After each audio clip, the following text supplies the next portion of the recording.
What is going on, everyone? Welcome to the 2-week update video of the turtlewax hybrid solution ceramic spray wax versus the Mother's CMX ceramic spray coating versus the Meguiars hybrid ceramic spray wax. This is the 2-week update video, even though in actuality it's been about 18 days since I posted the last video. The weather hasn't really been the greatest here in the lower mainland of British Columbia, and plus this is a daily driven vehicle, so I wasn't able to get everything to line up the way I wanted to, but nonetheless here we are. So like I said, it's rained about 15 of the previous 18 days here in the lower mainland, or just about. And so this car has been through a lot of water. And so it seems like the products have taken a bit of a hit, but I think I have a bit of a residue issue here with my Adams car shampoo that I use to clean the panel before doing the water test. So I don't think these products have taken a hit. I think I'm just dealing with a bit of residue. So take the results of this particular video with a grain of salt. We'll see you in the next video where it's a month update to see if there's any difference. I'll use a different shampoo, but also keep in mind that it is 12 degrees outside today, and so the cold weather is going to have a bit of an impact on the hydrophobic properties of any product. But nonetheless, let me know in the comments what you guys think of the update so far and whether you think any of these products have taken a hit. I should also mention that I'm not sponsored by any of these companies. I have no reason to make one company look bad versus the other.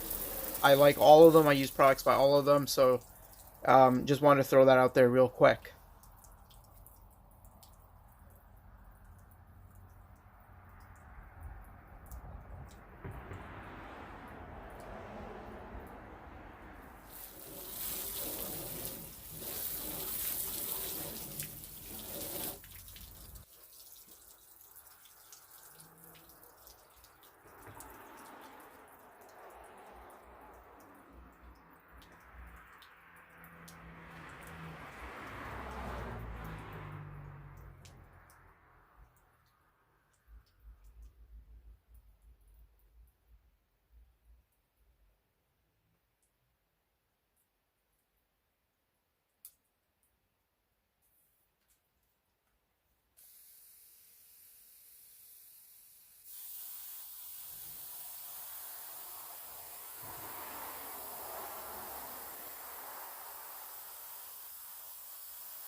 If you like car detailing content and you haven't subscribed yet, consider doing so by clicking the button that will pop up on the left hand side of your screen.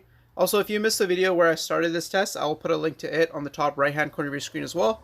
And then on the bottom right hand corner of your screen, there's a link to the Armor All Extreme Shield video that I posted last week, so consider checking that out as well. And I'll see you in the next video. I hope you guys have a good day.